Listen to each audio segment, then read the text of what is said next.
tondra ny fomba fijery ny mahakasika izay fanamariana ny fetin'ny fahaleovantena izay ihany koa Andriamatoa Andrenaldrona Andriamanampy Satroborona ahafantarany maro azy ho azy dia ny fiveren'ny Andriamatoa Marc Ravalomanana an-tanindrazana no isan'ny tokony ho tanterahana mba ahafahana manatanteraka izay fetin'ny fahaleovantena eto amintsika izay.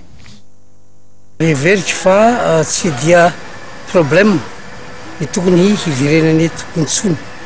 satria efa voalaza ho lalàna lay napetraka ho tondrozotra ka tsy hitako zay antony tsy ahafahana ny hiditra eto satria zony zany nefa ohatra hafahafa le filaza anareo mpanao gazety fa sasany mahita fa mila filaminana mila zao hoe ary misy aza dia voalaza hoe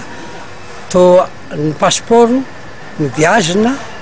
nefa dia nilaza indray sasa tsy passeport ny zavatra io ka amiko zany mba hisiny fitonina zay moa no nataonay tao amin'ny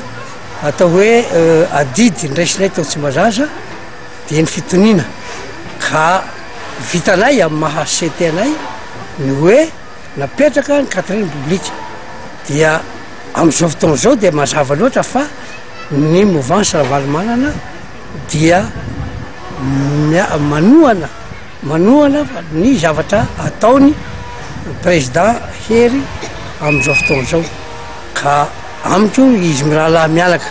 fampiresaka tany Afrika Atsimo sarotra ho ahy no aminany satria tsy mba pastera le aminazy io mpaminany aho hoe fa fataro fotsiny hoe raha ohatra tiantsika hisy ny filaminana eto amin'ny tany sy ny fanjakana dia anisan'ny tompona raikitra afaka haporositsika amin'izany ny président Ravalomanana zay ny vahoaka mitaky ny verenana zao